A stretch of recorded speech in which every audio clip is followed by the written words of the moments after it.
Улсын их хурдах бүлгийн даргыг сонгох байлаа. Өчигдөр удирдах зөвлөлийн хурлаар удирдах зөвлөл хуралдаж Улсын их хурлын гишүүн Логдох сүрэнг Монгол Ардын намын бүлгийн даргаар сонгох 100% саналаар ингэж тогтоолын төслийг өнөөдөр Монгол Ардын намын ерөнхий нарийн бичгийн дарга амар баясгалан танилцуулсан байгаа. Тэгээд бүлэг дээрээ хилцээд гишүүд маань 54 гишүүн оролцсноос одоо 90.7% саналаар Улсын их хурлын гишүүн Логдох сүрэн Монгол Ардын намын бүлэгдэх бүлгийн даргаар ингээд сонгогдсон байгаа. Тэгэхээр та бүгд асуулт байх юм бол сонирхож асууж болно. Тэгээд энэ микрофоноо Монгол Ардын намын бүлгийн дарга Логдох сүрэнд шилжүүлье.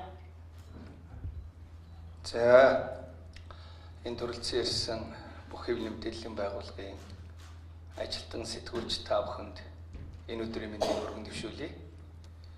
За манай намын бүлэг сая хуралдаж намайг намын бүлгийн даргаар сонгосон.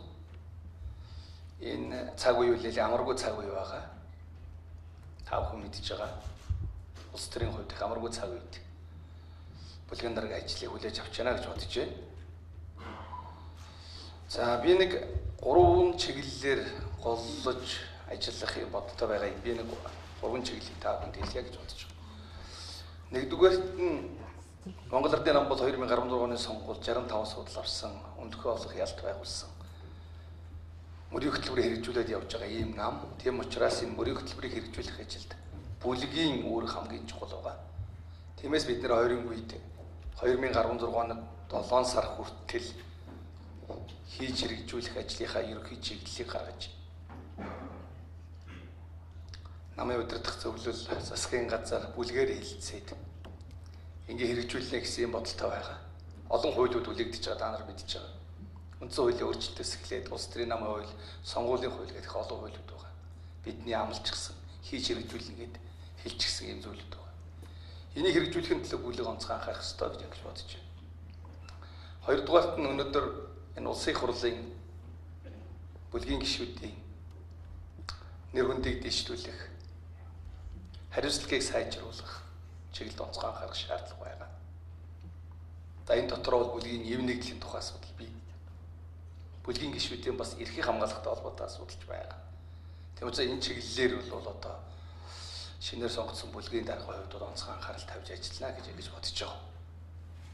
Ер нь энэ удаагийн улсын их хурл бол хууль батлах үйл ажиллагаа дараа бол өнөхөр доголдолгүй явж байгаа. За та бүхэн бол асуух байх л да. Намын эв нэгдэлтэй холбоотой асуудал. Энэ чиглэлээр бол хоорондоо ярилцах, хэлэлцэх, шүүмжлэх юм олон асуудал бий. Цаашдаа бол миний хамгийн гол нэг өөрөөр хэлбэл бүлгийн эв нэгдлийг хангаж ажиллах нь үнэхээр чухал байгаа гэдэгтэй санал нэг байгаа. Сая манай бүлгийн гишүүд олон сайхан саналууд хэлсэн. Энэ дотор хамгийн гол санал бол бүлгийн эв нэгдлийн тухай асуудал байсан гэдгийг би бас та бүхэнд товчхон мэдээлэл өгье гэж бодож байна. Тэгээд та бүхэнд сонирхсан зүйлээ хариулт өгье гэж бодож байна. Нэг асуулт байна. Шөнөөр томилогдсон бүлгийн даргын ажилд амжилт хүсье. Таны хувьд бол бүлгийнхаа эв нэгдлийг хангаж ажиллана гэж хэллээ. Өмнөх бүлгийн даргач бол бас эв нэгдлийг хангаж ажиллаж байна гэж ярьдаг байсан. Сүүлдээ тэгээд одоо энэ бүлэг эв нэгдэлгүй байна гэж янз бүрээр яриад намын дарга нь бүлгээ хаглан бутрахсан гэж огцруулах үндслэл оруулаад явсан л та. Сүүлдээ жижиг дунд үйлдвэрлэлийг хөгжүүлэх сангийн мөнгийг хамаарал бүхий компаниудад авсан их хурлын гишүүдэд хариуцлага тооцох шаардлага өргүүлээд үүнээсээ болоод огцорсон. Таны хувьд одоо бүлгийн эв нэгдлийг хангана гэж хэлчихэд энэ бүх хулгай, лойвор энэ бүгдийг нь хаацаалаад өнгөрөөд ах юм биш үсттэй. Ард түмэн энэ нийгмийн бухимдал бол одоо маш хөндөр болчиход байна л да.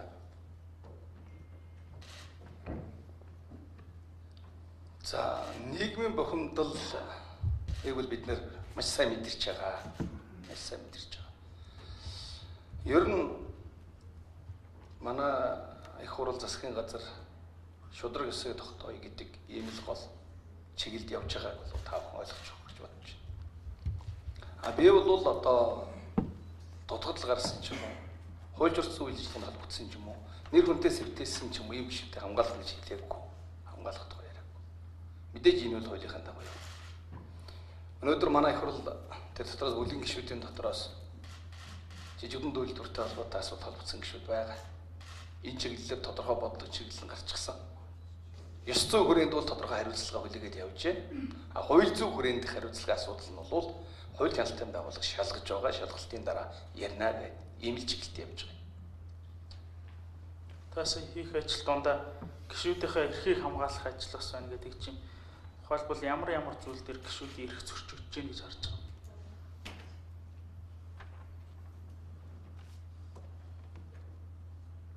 За гишүүдтэй холбоотой асуудал би хууль хяналтын байгууллага шалгаж байгаа хүмүүстэй холбоотой юмнууд байна.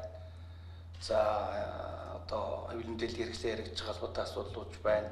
Хувийн амьдралтай холбоотой асуудлууд байна. Тийм учраас бол бүлэг дотроо, гишүүд дотроо бол энэ чиглэлээр дээр нь энэ бүрэн эрхээ хэрэгжүүлэх дархлааг нь бий болгох чиглэл бас анхаарах хэрэгтэй юмуд байгаа юм. Тийм дархлааг нь бий болгох чиглэл. Гэхдээ энэ бол хариуцлагаас өөр асуудал. Тэгэхээр хуульд нэмэлт өөрчлөлт оруулах гэсэн үг үү? Хуулийн нэмэлт өөрчлөлт тухай асуудал одоохондоо яриаг л байна л да. Засгийн газрыг огцруулахаар одоо гишүүд гарын үсэг зураад байна гэдэг ба шүү дээ. Энэ тал дээр одоо шинэ бүлгийн даргын байр суурийг бас сонсъё гэсэн юм. За өнөөдөр бол цаг үе бол амаргүй байна. Бид бол өнөөдөр засгийн огцруулах тухай ярих асуудал бол цаг үеийн хувьд биш асуудал гэж бодож байгаа. Аюул мэдээлэл хэрэгслээр яг манай зарим гишүүд гар үсэг цуглуулж байгаа гэж яригдж байгаа. Би гэхдээ аль бисаар гарчихсан юм бид мэдэхгүй байна. Зөвхөн би бүлгийн одоо шинэ дарганы өмдөгцөн өнөө бас ойрын үед бүлгийн гишүүдтэй уулзаж ярилцах энэ чиглэлээр нэлээд ажиллах юм бодлоо байна. Одоо бол бид засгийн газрыг өргөн бичсэн дэдэн ийм хүн гэдэг юм мэдээдвэл бидэнд байхгүй гэж.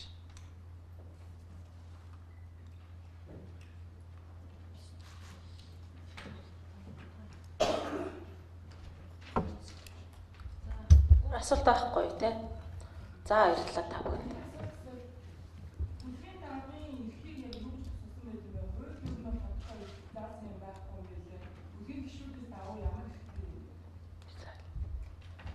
Сая бас манай Ахмад дарга нар ч ярьж байна.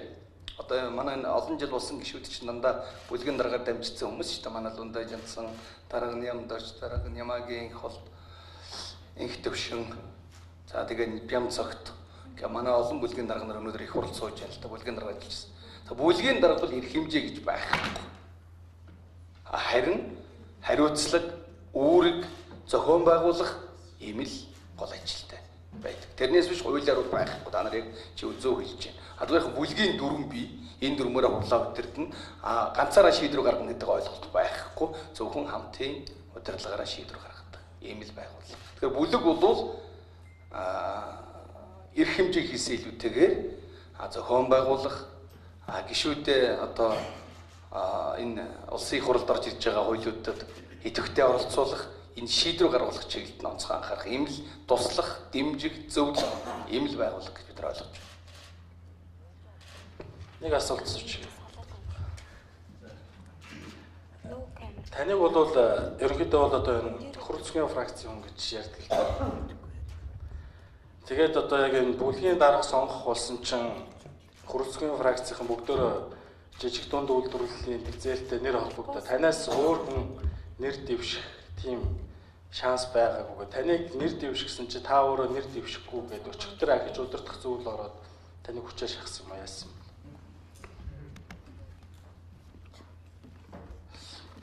Юмд холбогдсон гэдэг биш баха. Зүгээр манай бүлгийн дарга хийчих их олон удаа сонгогдсон чадвартай, дуршлагтай ийм гишүүд ихэнх нь засгийн газарт ажиллаж байгаа. Засгийн газарт ажиллаж байгаа. Нэгдүгээр. За хоёрдугаарт бол яг би бол одоо намын даалгавар өгч байгаа. Энэ бол би сая хэлсэн эрх хэмжээ үл биш. Албан тушаал бол биш. Хамгийн гол нь энэ бүлэг гэдгийн статусыг тодорхойлж хэллээ. Бүлэг гэдэг бол би бол энэ бүлгийн дарга ажлыг бол намаас өгч байгаа даалгавар гэж ингэж бодож байгаа. Тийм учраас аль болохоор энэ намын энэ 2016 оны сонгуульд амлсан энэ амлалт буюу мөрийн хөтөлбөрийг биелүүлэхийн төлөө энэ бүлэг хичээж ажиллах ёстой гэсэн ийм л байр суурьтай байна. Шинэ бүлгийн даргаас нэг асуулт асуучих. Дөнгөж саяхан Улсын хурлын тамгын газрын хэвлэл мэдээллийн албаны дарга Батбаатар төрийн хамгаалтын албаны дарга Ууган гэж хүмүүс парламентын сэтгүүлчид биднийг дуудаж уулзлаа. За учир нь юу вэ гэхээр танай бүлгийн гишүүд их гомдож байгаа юм байна хэвлэлийн хэвд. Гомдлож байгаа юм байна. Өргөдөл гомдол тавьж байгаа юм байна. Дээр нь одоо биднийг бас та бүхнийг хүсээгүй байхад нь ярьцлага авах юм бол эрхийг хаснаа гэсэн асуудлыг ярьж байгаа юм байна. Улсын хурлын гишүүд өөрсдөө асуултын тэмдэг үлдээсэн зүйл яриаггүй бол бид нар асуухгүй шүү дээ. Энэ цэгүүд дээр бас ярьцлага ав гэж байгаа юм байна. 5 цэг байдаг тийм. Улсын хурлын гишүүн та зээл авсан уу? За авсан бол тэр цэг рүү очиод яриагаа өгчихөө гэх юм бол бидний дагаа явдаг улсын хурлын гишүүн байх уу? Тэгэхээр энэ тал дээр ер нь та бүлэг дээр нэг ярьж болох уу? Эн чинь хэвлэлийн эрх чөлөө гэдэг юм асуудал хөндөгдөж байна. Дээр нь төрийн ордонд ажиллаж байгаа парламентын сэтгүүлчдийн мэдээлэл авах эрх халтж штэ. Бид нэр ард түмний асуултыг асуух гэж энд орж ирсэн шүү дээ. За бүлэг дээр үл энэ огт яригдаг асуудал байна. Манай бүлгийн гишүүд маш олон асуудал ярьдаг бүлэг дотор. Бүлгийн хуралчнууд голдуу нөгөө хаалттай болж байгаа учраас маш олон асуудал хүндж ярьдаг. Тийм учраас энд бол би сэтгүүлчид яриа авах гээд бидний ажилд хүндрэл учруулдаг байна гэдэг ч юм уу. Тийм асуудал огт яригдаагүй. Тий. Зүгээр яг бус шугамаараа их хурлын намын газар гомдол гаргасан байхаа үүсэхгүй.